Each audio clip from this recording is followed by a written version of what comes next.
Hi, everybody. Today we're going to be breaking wisdom, over breaking bread if you want to this morning. But we have a special guest that's going to be joining me on our live. And the topic today is the Jewish response to what's going on across America. And we're going to have Mordechai Yosef Ben Avraham on this. So we're going to be interviewing him about this issue. And social media can be pretty much used to spread information, be a positive force. And it's a great way to connect and create a larger. So Mordecai is going to be joining us right now, but this is a great way to essentially create dialogue and conversation to do something better. Hi, Mordechai. How are you? Nice to meet you. Good to see you. Nice to meet you too. So we both come together to kind of create this Instagram live, and our topic of conversation today is the Jewish response to what's going on across America. And for those that don't know Mordecai, he is known for originally being very heavily involved in entertainment. He started his own media company at 19 years old. You're also a social media expert at the time. You've worked in the rap and hip hop scene. I know you had something to do with the dance movement of jerkin. So you have a lot of experience under your belt with pop culture. But then you decided to go down the path of living a more religious lifestyle, as you are now an Orthodox Jew. So thank you for being a part of the tribe. But we wanted to, have this conversation today to kind of talk about what's going on in America, all of these protests, what we can do to be better as people, understand what's going on and how to facilitate change, especially as a fellow Jew. So thanks for joining me today. No, thanks for having me. And I saw as well you have an entertainment background. You were with NBC for a while, and so you did things. So we have things in common. Yeah, just to go right into it, it's a crazy thing being an African American, a Jewish African American, because it's like you're kind of like you get to hear both arguments. Like people from the black side are like, oh, the Jewish people, what do they think about us, and this, and you hear the Jewish people, and then we have our things too. You know what I mean? And so it's just like you're in the middle. But I think like you said, like the point of this conversation is like, what is a healthy response, to such a situation. And I think, in my opinion, and I want to hear yours too as well, is, I think there's a place, I just think, especially now with Israel, I think Israel really changes the conversation for Jewish people, because I've been living here for like 4 years. And, what's interesting about, Israel is that it's a completely different type of a Jewish person that lives that lives in America, from the standpoint that people ask the question, like, why could it be like during the times of Martin Luther King, you had Jews marching on the streets, with Sefer Torahs, with Martin Luther King, at Herzl, all these different people doing this. But today there's like so much separation. We even saw in New York, like much before Corona, like blatant anti-Semitism from the African American community. And so like what happened? And I think a lot of it has to do with, how the world has not been able to understand, and even American Jews have not been able to understand this new type of Jewish person that exists. Because even though they were marching on the same streets, in the 1960s, now the Jewish person today has a military, they have the 8th largest economy in the world, they are dealing with threats from all surrounding on all sides. And so the thinking process is completely different. But I think because the more we attach ourselves to Israel, the more we attach ourselves to Eretz Yisrael, the more we could connect to that power to be able to say, like, hey, we're not necessarily the underdog as much anymore. Maybe in a nation state-wise, on a global level, like China, America, are much bigger than a country with like 9 million people. But the point is still saying that we're in a position now where it's like, hey, more than just feeling the pain and marching, people here in Israel have said to me, like, hey, you know what? Why don't we get some of the technology from Israel involved in the inner city communities? Why can't we use some of the health innovations that's happening here every single day in Eretz Yisrael? Like, why can't we get those things involved?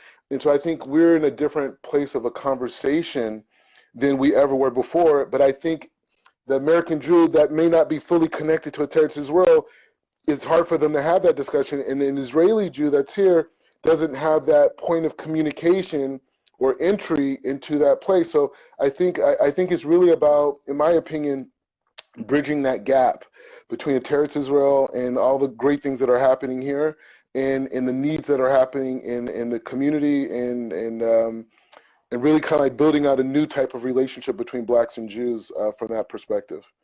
Interesting. So what do you think is the best way to go about this, especially for people in America who are not necessarily as attached as you were just talking about? Like, what's a way for them to get more involved so that these communities can come together? Well, I think one is acceptance that Israel is regardless of where you live at in the world, Israel is my home.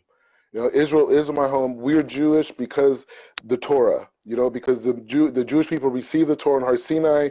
That's why we are Jewish, nothing else. Now, after that, there's culture and there's heritage and there's all these different things, and that's for sure part of the Jewish experience. But we're Jews because of the Torah, and so the Torah it was commanded for Jews to live in a Eretz Yisrael. It was commanded for us to build a Eretz Yisrael at the right time. And for whatever reason, Hashem chose, from 1948 for us to do that. So I think part of that is attaching ourselves to a Eretz Yisrael and saying like, hey, you know what? This is our homeland. This is where we're from. And there's fruits. There's fruits here that I have to come. So I think visiting here is one level. And I think spending time here, in the religious part, in terms of the spiritual, the cultural, but also in the private sector, learning, meeting the politicians. The thing about Israel, you can meet almost any of the big shots. I just ate Shabbos dinner right by Bibi Netanyahu's house, So like, wow. it's a very accessible place. Everyone wants to talk. Everyone wants to set you up to get married. It's like a crazy place. You go to the store, people are like, are you married? You're like, no, I'm working on. Say, oh, I know this girl. What's your phone number? So it's that type of environment. So we also have a growing, booming private sector where some of the most genius Jewish minds have been able to create new technologies, new types of businesses.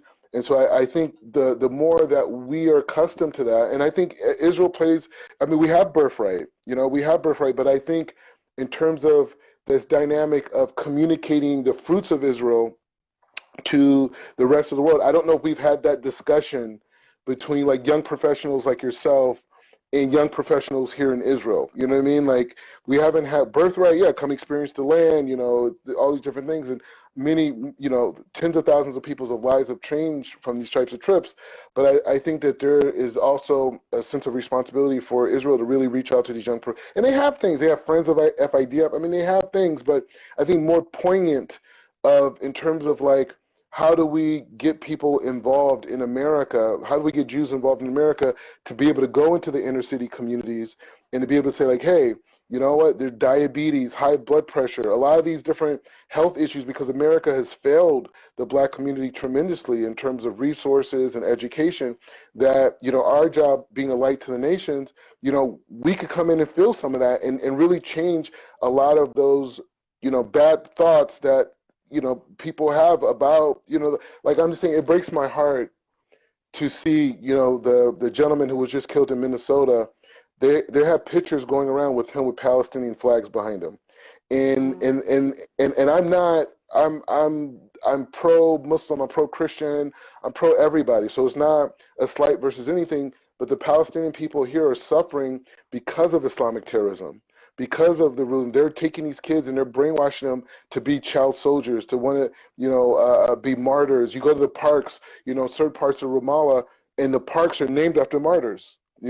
This is the thinking process. So when we Jewish people, as Israel expanded and the Jewish idea kind of expanded, we start thinking east. I feel like a lot of the terrorist and fascist type of ideas entered the black community, and I think that's where we're at today. And so it sounds like I know you mentioned like the resources in these inner cities and stuff, especially in America. that's also playing into systemic racism, no? Because how things were just built, the way in which America has been built, and how there is a lack in a lot of different communities. So you had mentioned also maybe bringing Israeli technology into America and giving it to these inner cities. So are there like any other ways in which, as Jewish people, we can change this whole situation? The thing is, a lot of it, when we talk about like even the racism that exists here in America, a lot of it at this point, I would say, is less about skin complexion as it is economics. Because at least even with police brutality, a lot of police brutality is also happening to whites. Whites are being silenced in America. Poor whites are being silenced, and they're being made out to look like these like crazy people who are just all racist and they hate. No, but these people are suffering. The very country that told them that they were elite and they were special and they were better than black people and they were better than women and they were better than Hispanics and better than American Indians, that those same people took these corporations and they sent them overseas. And if you go throughout the South and the Midwest, it's a total disaster. And that's part of why Donald Trump got elected, is because of that. So I think part of what we could do as Jews is to broaden that discussion to say like, hey, whites are suffering, Hispanics are suffering from, and it's not middle class and upper middle class Hispanics. I grew up in Calabasas, I got pulled over by cops, but they didn't take me into the whatever. Once they found out where I lived at and who I was. So it's very much of a class system issue. And I think as long as we make it into a race-based issue, we can never, black people have been marching and protesting and burning down police brutality since for how long, So before Israel was ever created, and so the point is saying that that conversation has to evolve. We have to evolve. And I think as Jews, I think I feel like you're more like I feel like I'm a little bit probably more conservative than you are, but we both have. I'm just saying I don't know. You know what I mean? But I'm actually exploring a lot more options than I thought. I thought I was on one side. Now I'm sort of in the middle. Okay, yeah. I mean, you out here, one thing you learn about Jewish women: never assume. You know what I mean? Like you could have like an idea, but you always be surprised. But I would just say like with our discourse, I think it's also about like how in those conversations with African Americans is to talk about like how can we reach out to poor disenfranchised whites and say like, hey, how can we get you guys a part of this police brutality issue? Because even though per capita there's more black people in prison, and per capita there's more black people being dealing with the different systemic racism and police brutality, but I think if you really analyzed it from the side of say white people, and I don't even like these terms white and black, but this is what we have to work with. If you look at it, if you look at their poor demographic, the poor whites, I would wonder to see if we had people who are making less than $30,000 a year, those communities, how much police brutality and how much drugs and how much of these other issues are affecting them at the same level of African Americans. Even though there may be a bigger community of African Americans that are making less than $30,000 a year, it's still to say that when you put whites, Hispanics, and blacks at that margin, because when a lot of people make these statistics about like say whites or Hispanics or even African Americans, they're taking the whole thing. They're taking the whole thing, and it's like not necessarily an honest argument, because the issue is poor people. Poor people in America, blue-collar people are suffering collectively, and I don't think there's, and again, I don't have a research model, but I think it's definitely something to look into. But I would say just in terms of what we could do now, to answer your question, I think it's about being creative and innovative and to be able to see how can we bring other narratives, not just in terms of social justice, but I'm talking about specifically with police brutality.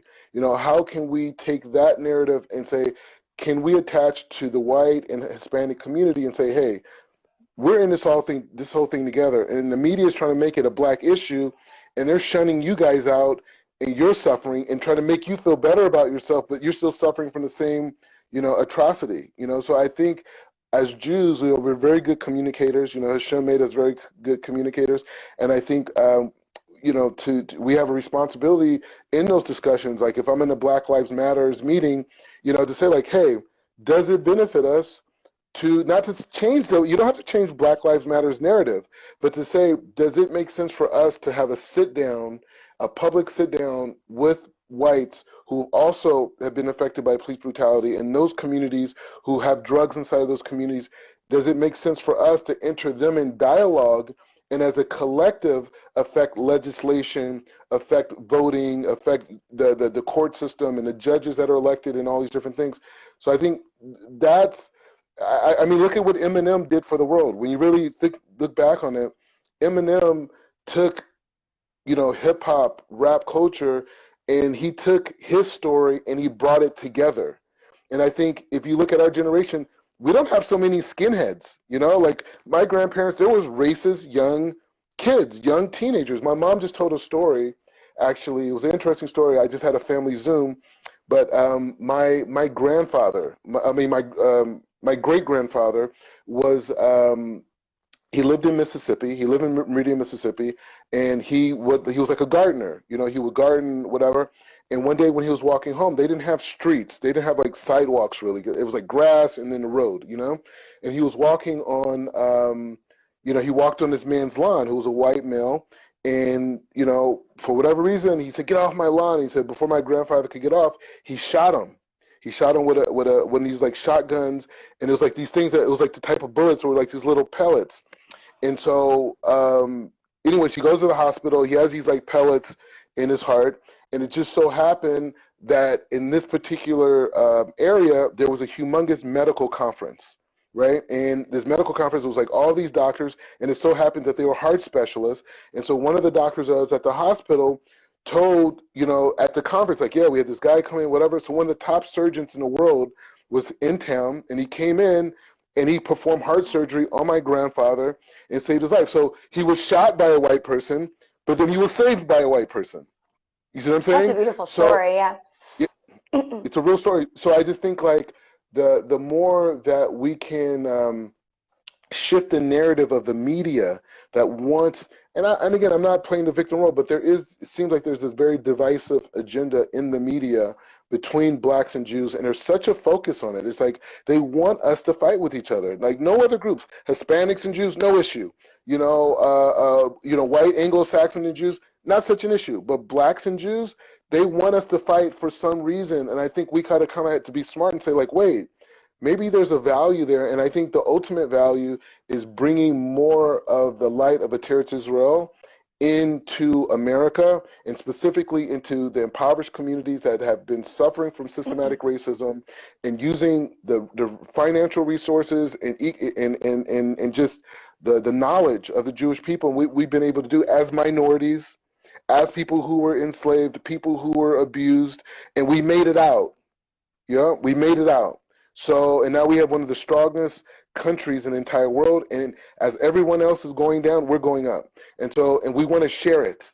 You know, there's Jews in Syria right now dealing with Syrian refugees that may have been terrorists, you know, just maybe a few months ago. And the same thing in places like Afghanistan and different places out the Middle East. So I don't know, I think it's really about young professionals like yourself, myself, and other people to really say, like, if we want to make changes, we can't count on America to do it.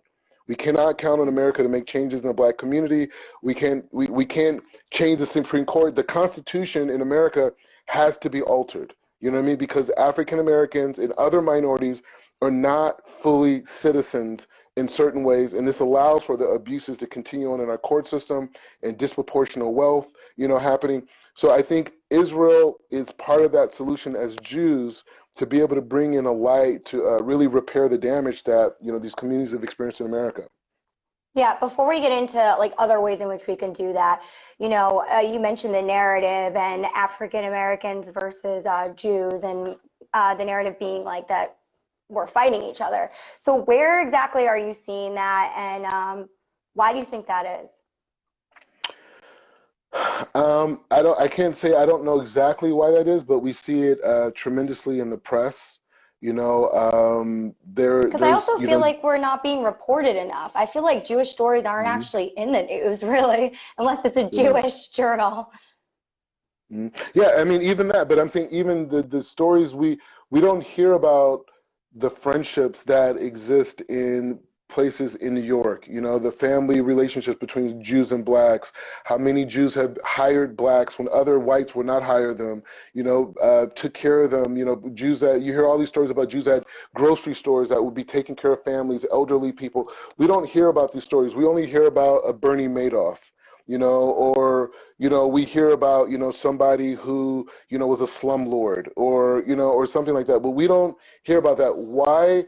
I think we live in a society, and I'm just talking, that the minorities are oppressed. And even in America, when you think about the early slave plantations, there were Irish, there were white-looking people that were also on these plantations, but they were isolated and given a little bit more power than the blacks, and they became like the sharecroppers, and they paid them a little bit more money, but the point is they could never unify together to challenge the 6 or 7 people that were controlling all of them.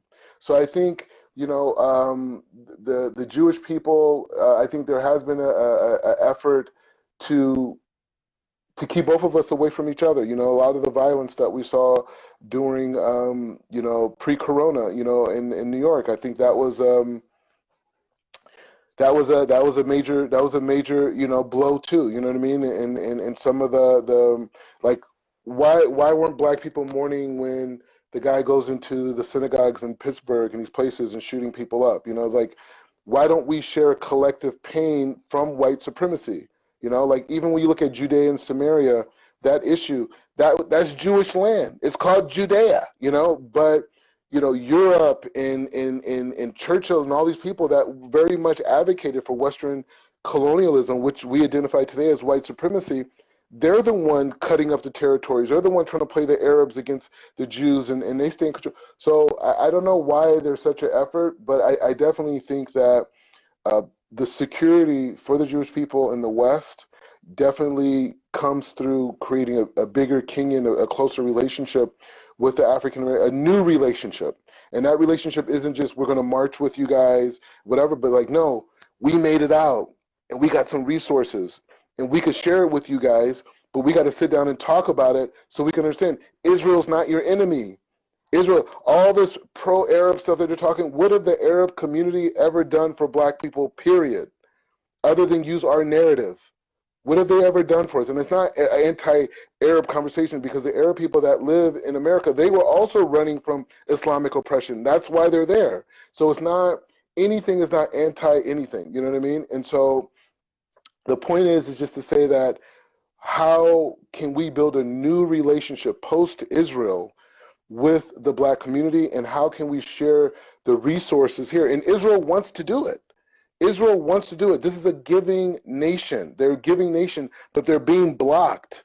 They're being blocked. People do not want people to know the light and innovation that's happening here, and how the health system, like Corona, why is Corona affecting the black community so much? Because America has shut them out on health knowledge and health resources. That's why the obesity, the high blood, all these different things are happening. Diet, food deserts, all these different things exist. So, but like I said, Israel has the resources, and we're allies with America. So it's not like some outside source that has some maybe underlying terrorist agenda. So we're allies with that. So, but I think we have to really pick up the torch and really come to Israel and meet the players here, and meet the people here in the Eretz Israel, and be able to take these resources and say, like, hey, we're going to fix the problems in the inner city community with the resources of Eretz Israel in healthcare and finance and technology for social entrepreneurship.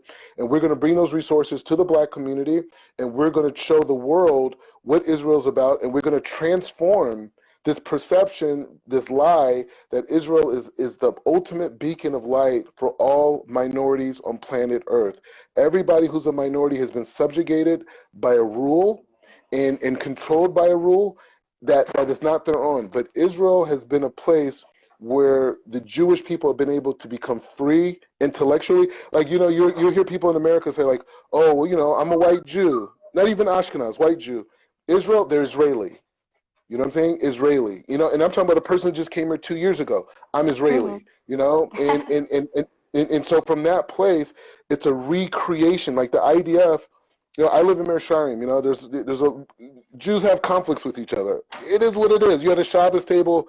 There's like 10 people. There's 14 different opinions. But the point is, it's still saying that I've been able to see what's going on here with the IDF, and I would say that it does allow a Jew to rehabilitate him or herself, where they could see their heritage, they could see their sense of pride, their sense of connection to the Torah, their sense of connection to the Achdus of their community, and again, I just think the sharing of Eretz Yisrael is the new conversation that us as Jews have to have with the Black community, Hispanic, and even poor white communities. We have to go in there and say, like, hey, we're ambassadors for Israel, even though we're, American, born, raised, the whole thing. We're ambassadors for Israel, and we have to build relationships with these companies and these organizations here and be like, hey, how can I help? How can we bridge the gap with the needs that America has on a grassroots level, not just big APAC politics and policies and lobbying, which is important. Without that, we wouldn't have this conversation. But the next conversation, especially on the grassroots level, is how do we get the Israeli flag in the minds and the hearts of the American people, that they see that their sanctity, their ability to advance as a minority is largely supported by this beacon that we call Israel. And now creating this relationship with Israel, any America, or any area of the globe to kind of get into these impoverished communities and create change and bring resources.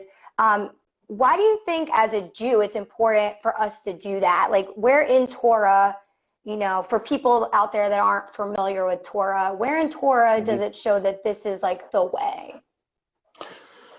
So it's an interesting thing. So when the Jewish people left Mitzrayim, when they left Egypt, there was a big debate amongst the Jewish people. Some people wanted to leave with Moshe. Some people didn't want to leave with Moshe. Some people wanted to stay. It was a big discussion. And sadly, there was a large percentage of Jews that stayed in Egypt. They did not leave as well. We talk about it every year on Pesach. But the thing that's interesting, that in Egypt was kind of like a place like America, right? Where it was like a place where people from all over the world were there, all the big business was done, and people settled there, because of the trade and all the money that existed. So the Torah describes these people as a mixed multitude. And so those people picked up their bags and said, you know what, we're going to leave with the Jewish people as well. So the community that stood on Mount Sinai was a combination of descendants of Abraham, Yitzhak, and Yaakov, and all the way to Moshe and that community of Israelites that lived there. But there were also people from all over the world, people from China. And we don't think about it now. We just think, oh, the Jewish people, because we all look alike. It's been thousands of years. And I mean, people think I'm Ethiopian, I'm like, no, I'm from LA, And so the point is just saying that. So the people who stood on Mount Sinai were people who believed in God, and they saw the spirituality and they saw the miracles. And Jethro is one of the big characters that wasn't even a part of that movement of left, but even he came. So the Torah shows us that as we as Jews move forward towards our ultimate destiny, which is connection to God, the other nations are a part of that. And there are other people from other nations. They converted, like I did. They converted, but they received the Torah as well on Mount Sinai. So it was a combination of Jews that came from Abraham, Yitzhak, and Yaakov, and also the mixed multitudes that were also there as well, the Erev Rav.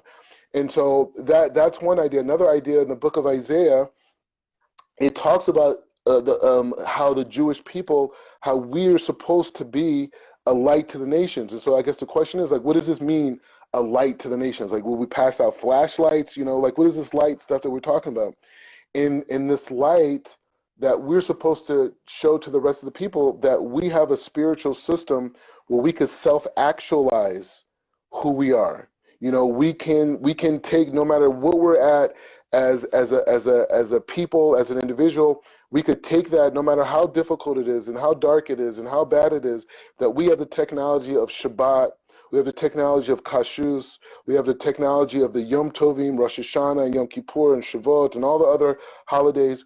And we have the knowledge of the written Torah and also the oral Torah, which is a Masurah on how to do everything right. I mean, the Torah Shabbat Pei talks about how to tie your shoes the right way, all the way to how to prepare your food, or how to respect your wife, and how to love your wife, and how to love your husband, and how to raise your children. We have that whole system. So that knowledge that we have is a tool that other people can learn from, and other people can benefit from. So throughout our Torah, it shows that as the Jewish people go closer to the Torah, closer to the mitzvot, the other nations are going to follow along with that and be able to benefit from the fruits of the labor of the Jewish people. So our entire tradition is about, like, the Exodus. The entire Exodus was not just the Israelites that left, but it was also the community of people that were inspired by the miracles. They also left too, and that's the beginning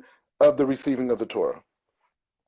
Definitely. There's, of course, tools, and why I love Torah so much. There's so many tools in Torah to help lead a better life, to see, everyone in a better sense, take care of people.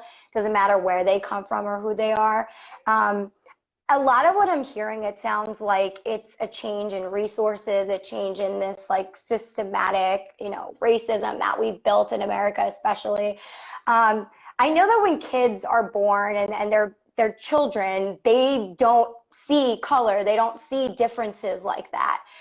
This is something that's taught. So of course, as our generation moves forward and has kids, I think the best way to, in my opinion, to go about all this and also assist with change and advocate change and equality and minimize racism, if not eliminate it completely, is to, make sure that your kids are educated, that they know how to treat others, and they're not, being oppressed in this situation. What do you think about, going back to what's been going on in America with all the protests and people obviously being upset? And we've talked about police brutality, but let's talk about just like racism in general.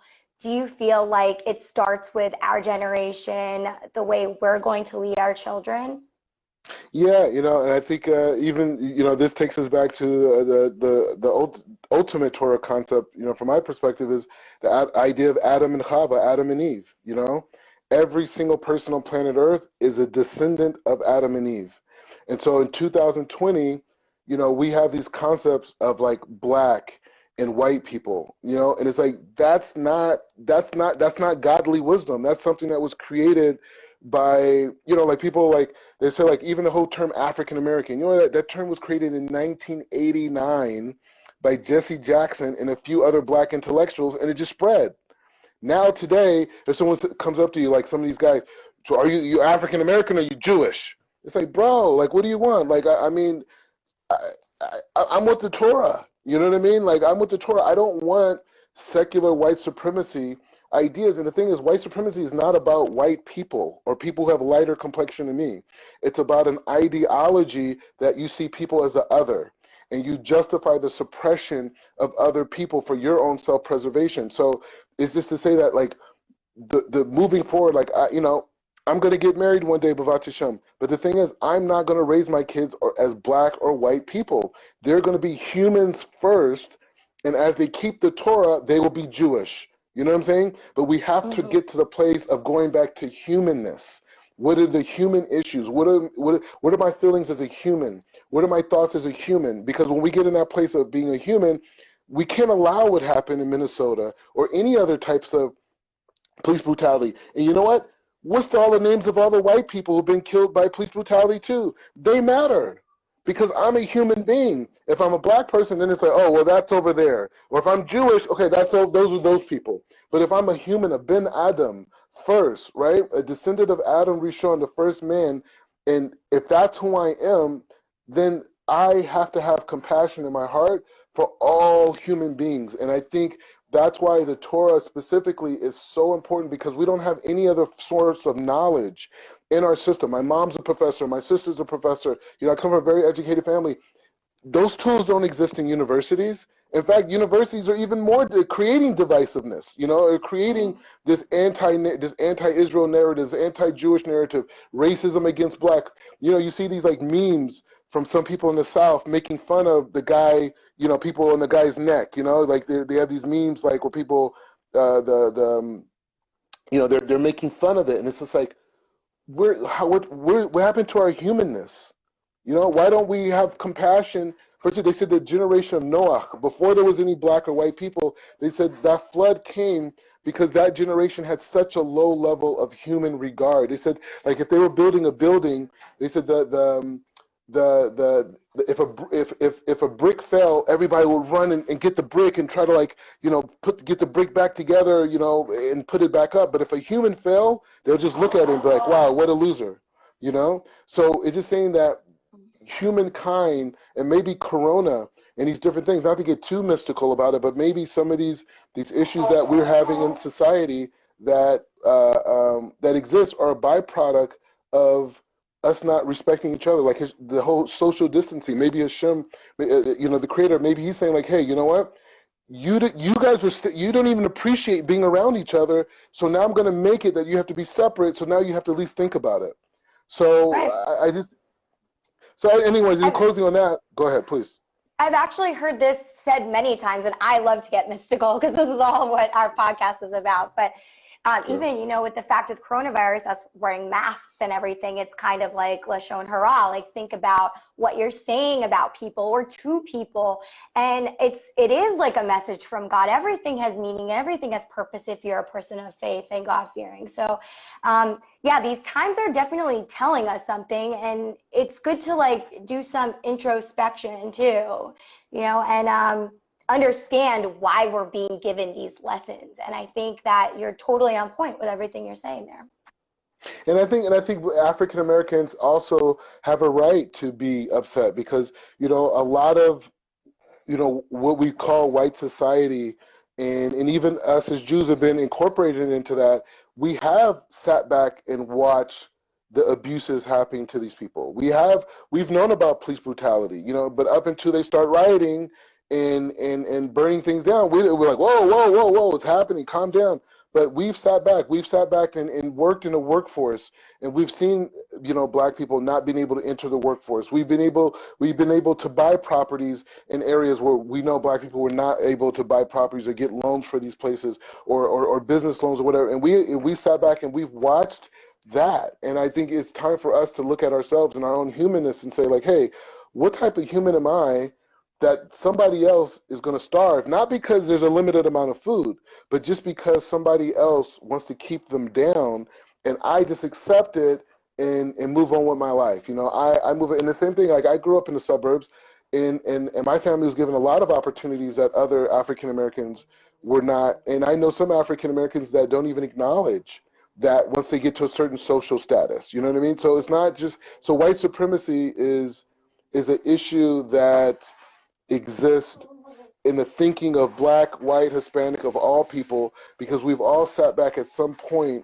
and allowed someone else to suffer, and we left our humanness, which is like, it's not just survival, it's just being a human being, and just saying it's not right to see other people suffer. So we have to also connect to the sadness that the black community has had to deal with, and especially as Jews, we know what it's like to be on an island by ourselves. And everyone turning their back on us and allowing atrocities to happen because it wasn't affecting them directly. And I think that empathy, like I just had a debate in a chat with a Jewish chat, So sometimes I'm in a Jewish chat, I'm in a Jewish chat, and then sometimes I'm in an African American chat. So in the African American chat, I'm defending Jews. In the Jewish chat, I'm defending black. You know what I mean? And it's interesting that as Jews, sometimes we don't necessarily connect to what slavery was and what it is to be an African American and to be racially profiled and to be denied opportunities and those different things. We kind of maybe not want to deal with that pain within ourselves, so we block it out. And the African American community doesn't accept that, yes, Jews are moving and they're moving fast. Israel, we're moving fast, but it's because we have the Torah.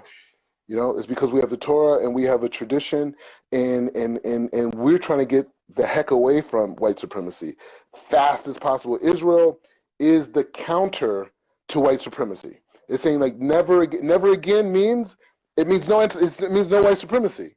When Hitler Mak Shemo, when he came to Israel, he met with the Mufti here in Jerusalem, who told him, don't bring the Jews back here. We want to control this land. You see what I'm saying? So the point is saying that Israel is a counter to white supremacy. There was Marcus Garvey. There's been a lot of black leaders that came in the past that says we need to move out of here. You know, they wanted to move back to Africa. They weren't so successful. The resources weren't there. And again, there was no Torah. There's no Eretz Yisrael. You know, but the point is just saying that, you know, we have to start seeing each other's pain, and we have to start connecting to each other. And we need to ask ourselves, why is there a divide in our generation, the last 100, 200 years? Why are the people who probably dealt with some of the most oppression on planet Earth, why are we on the opposite side of the fence? And I think the conversation starts there. But I think right now the black community, I'm saying that the Jews that come to Israel become free.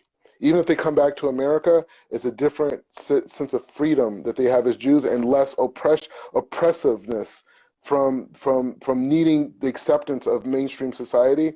And so I think we have to see like black people as being in a state of suffering, in a state of panic, in a state of trauma. And as Jews, we should be able to say, like, right now, this isn't the time to talk. This is the time for action. And I think our greatest resource is not America. America is a very confused place. The identity of America is not clear what it is anymore.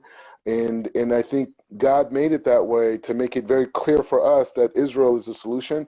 And I think as many Jews as we could have come and visit the Holy Land and spend time here and do their own healing too, but being able to really connect to the private sector here and the civic sector and be able to bridge that gap back in America from a social justice standpoint. And that's what we do. And I think that, other than that, we can't wait for some new president to come along to fix it, or some new senator. There's so much bureaucracy. There's so many traps and potholes and all these different things. So we cannot count on American politics to fix the issues for black people in America. We may wait another 100 years for that, God forbid. Hopefully it changes tomorrow. You know, hopefully Mashiach comes at the end of this, you know, after the end of this podcast, and the whole thing is going to be rectified. But if that's not the case, you know, we have to spend time in the Eretz Yisrael.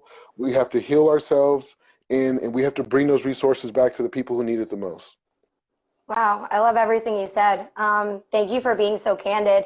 So it sounds like we definitely need to listen to the voices of the suffering. We need to come from a more human standpoint and perspective, and we need to do our research and education. Like, educate yourself if you're at home. Read a book on this, you know.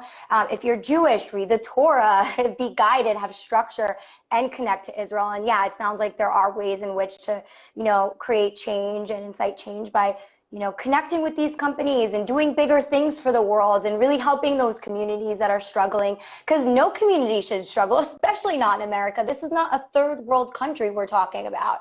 You know, we're supposed to be the top of the top, but as you said, all these other countries now are rising above us. So it's like, you know, we need to help, and we may need to take it from outside resources like Israel. So I think this conversation has been, you know, very important, and I think eye-opening. Is there anything else that you wanted to, you know, put out there and cover? Yeah. And so I think sometimes, like, you know, when people, like, when they start the process of, like, learning, when a Jew starts the process of learning the Torah, sometimes it's like, okay, I get it. I heard these stories when I was a kid, whatever. I think one of the things that impacted me the most is a lot of the commentators, a lot of the Jewish philosophers like Rabbi Hirsch and Rabbi Dessler. You know, there's so much Jewish thought, Jewish poetry. You know, there's a lot of ways to enter this conversation of the depth and the beauty outside of just, the stam, the halakkas or the chumash, or, you know, the Gemara, the Mishnah. You know, there's a lot of Jewish intellectuals that were done, and I would also, and the thing is, anything you learn about Israel is also Torah.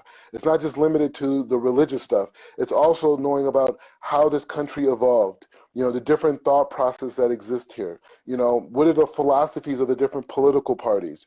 All these things are going on because these are all expressions of the Jewish people, and the Jewish people are an expression of all of humanity. And so it's important to become educated on Eretz Yisrael, what's going on here, because this is your home. You can live in America, you can make $1 million a day. You're still not in your home. And at any point, as we've seen throughout history, Jewish lives are always vulnerable in non-Jewish environments. And so here in Israel, the whole idea is there for the Jewish person to rise to his highest capability. So I think it's important to spend time, but just look into Jewish philosophy, look into Jewish history.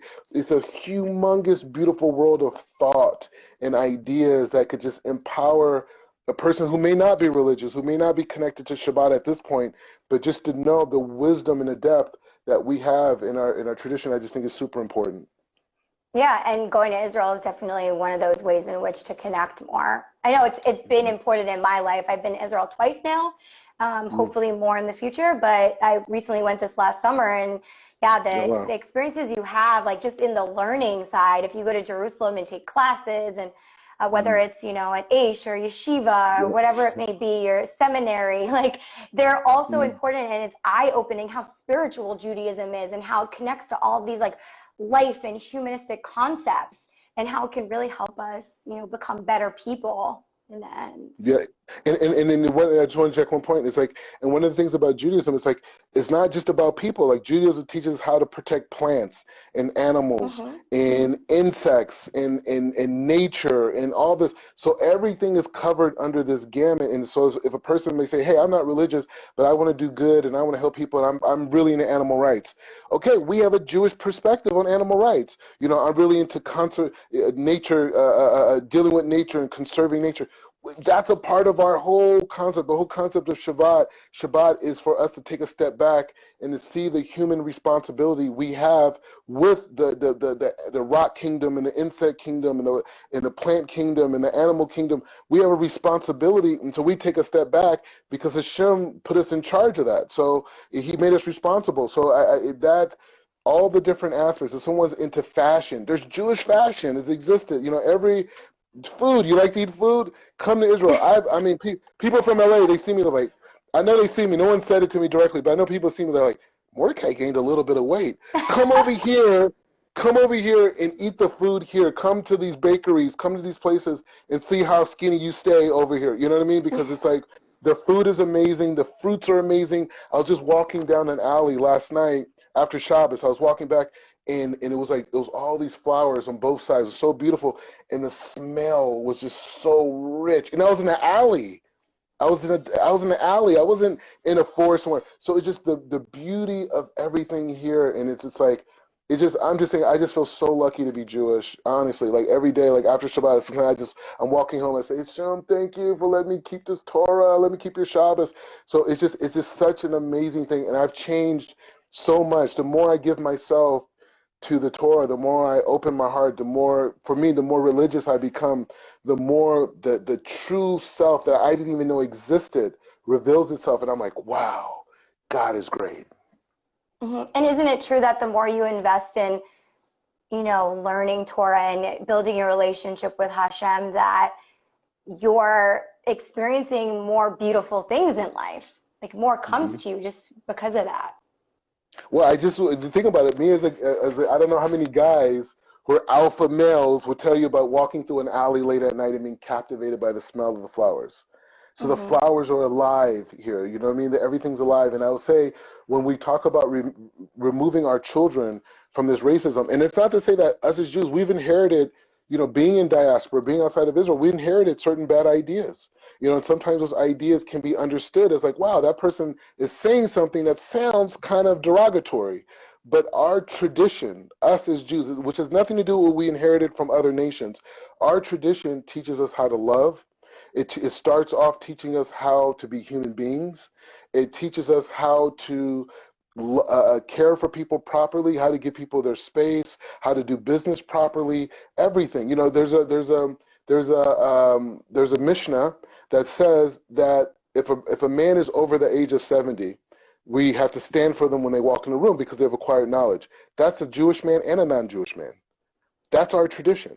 So when we talk about removing our children from racism and these ideas, I think one, Eretz Yisrael is very important for that. You know what I mean? Because here you're Israeli. It doesn't matter. Like I have friends who are in the army, and they said like if anybody, even any secular ideas of discrimination come in, they're on top of that like you can't even imagine.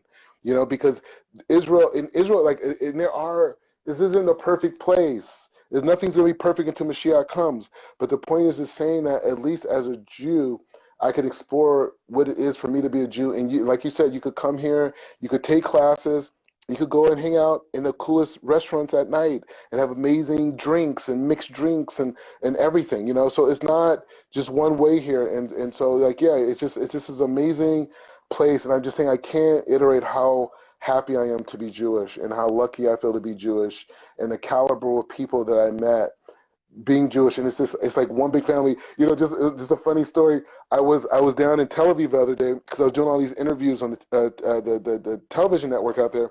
And so the guy who picks me up, just random Israeli guy, you know, and you know, it's like we're in a car and he sneezed. And so I rolled down the window a little bit and we just started looking at each other and we were cracking up for the next several minutes because, you know, the whole Corona thing, and it's not a joke, it's a serious thing people are having, right. But it's a certain humor that Black people and Jews have, and we just crack the same type of jokes. When someone's doing something weird, we can look at each other and just start cracking. It's so many connection points between Jews and African Americans that you can't really even speak on them. It's a quiet thing, and it's, I don't know. And I think throughout history, I think when Jews in America, especially in the early years as a Jewish migration existed in America, there was a tremendous Kingian relationship between Jews and Blacks. But I think, as we said through this conversation, I think there's a new discussion, and that new discussion starts with Eretz Yisrael and sharing those resources and helping Black people heal, because they're under terrorism now. And it's not that, you know, people are, you know, Black Lives Matter. It's a real thing, but when we accept that Black Lives Matter, that means all lives matter. It's not separating anything. All lives matter. And for us as Jews, sometimes I hear some Jewish people, they have a problem with all the protests and all this Black Lives Matter stuff. And it's like, no, this is in our interests. Let more. We need more of this because we are the minority. We're the ultimate minorities. When they get finished with African Americans, they're coming after us next. It's the same struggle. And so I think between our shared experiences of oppression and being innovative people and being strong people and surviving people, you know, there's a connection there between us that, you know, is important. And I'm saying when you come over here, I mean, bro, the Jews are the best over here. I mean, I'm saying we just have such, it's like, it doesn't matter how religious you are, you know what I mean? Like, we get it, you know? It's just a certain humor and outlook on life that, you know, like, it's just there. And Black people love Psalms. They love King David. They love, you know, so many aspects of Jewish, you know, religious experience too. You know, even, you know, they may be Christian and may have a little bit more of a deviation, but it's still the core, a lot of the core foundational points in Black culture have always been inspired by Judaism. The early slaves would sing songs of the Exodus and being freed by Moses and being freed, and they were taking from the Jewish experience to give them strength. And I'm here today probably from a lot of those same songs. Yeah. Well, getting a little mystical, like you said before, I feel like most of what you're saying has to do with people's energy, and like you're raising your vibration by being around these type of people, by being in Israel, you know, learning Torah and all of it, all of the above, being in the present moment.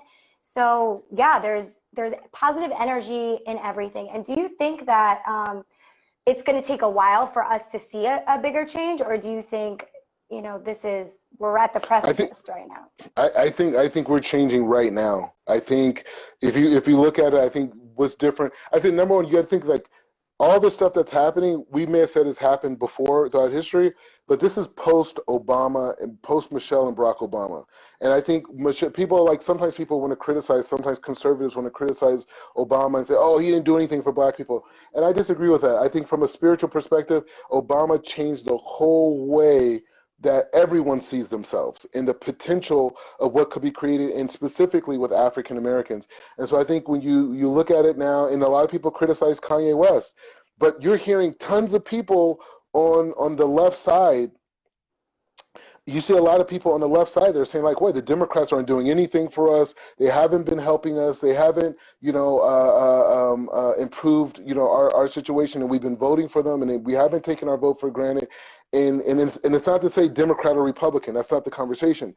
It's just to say that we're in a new era of political activism. So I see a lot of the people. I just saw an interview with Killer Mike, who's like this, big rapper. He was a supporter of Bernie Sanders, but he's rolling out a game plan. He's like, hey, you know what?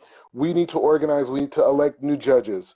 We need to be able to really get politicians in. We need to really create our own platform that allows us to be able to go to the outside world and say, like, hey, this is our needs if you want our vote, if you want our support. So yeah, I think it's a very interesting time. But yeah, I think change is definitely happening now. I think we're a new generation, and again, I think the root of it, even though it's like a new concept for a lot of people in the West, the root of it for minorities is Israel. And I can't stress that enough. It's like the root of it is Israel, and the heart of Israel, and the goals of Israel, and being able to bring those resources to the United States, and to strengthen the relationship with the America and Israel, but on a grassroots level. And I think that that's going to be the game changer that really empowers the Black community, to see. And because it's like the worst thing you could do is for Black people to see what another minority group did in terms of Israel. Because right now they're being brainwashed to see Israel as the enemy, and they shouldn't look at it. And it's an oppressive thing. It's like, no, come here and see how many Black people who will be considered Black, if they were in America, they'd be racially profiled, whether they're Sephardic or Ethiopian or whatever. These are the people who are making the political decisions here. This isn't about white supremacy. This is about Jewish heritage. And so the more people can be exposed to that idea, the more people could be exposed to that idea, the more that the mindset, in the same way Obama and Michelle changed the potential, Israel represents that same type of idea for minorities as well. Amazing. Do you think we can end off with a bracha? Yeah. So for everybody? For everybody. Yeah, for everybody. So I guess I would say that the bracha that I would want to say is that inside of every human being's DNA, the genetic information that we have inside of us takes us all the way back to Adam and Eve. And that makes all of us brothers and sisters. That makes all of us cousins. And that makes us one collective big family. And so the bracha to everybody is that, we gain the strength and the clarity to be able to connect to that original humanness that we all are part of, and use that original humanness as a mechanism to build a new world for the next generation. And ultimately, as the Torah says, you could say it in a lot of different, you could say the Messiah, you could say the Mahdi, but for us we say Mashiach. And so that the Mashiach should reveal itself and rule over the world and guide humanity to its ultimate potential in a world of peace, love, and unity amongst all. Amen. Thank you so much, Mordecai. This has been an amazing conversation. I so appreciate your time. And if anyone wants to catch up with you, where can they find you on social media and everything? Is there somewhere that people could connect with you? Yeah, they could find me, Mordechai Yosef Ben Avraham, on social media. And the best thing is probably Google. When I say Google, I say if you Google Mordechai Yosef Ben Avraham, everything will come up. My social media, background, articles, everything. I've been in the media probably for the last 12 years. So you could just literally find out everything. My parents, everything's been covered. So you could do that. And I'm always looking for new friends. I'm always looking to expand my family. And the key thing is that just, my heart's connected to everybody. And honestly, I just want to live in a world where everyone's happy. Amen. Me too. Thank you so much. You as well. Let's keep this conversation going, you guys. Yeah, We are the people that create the change. Thank you again. All the best. All right. Bye, everybody. Bye.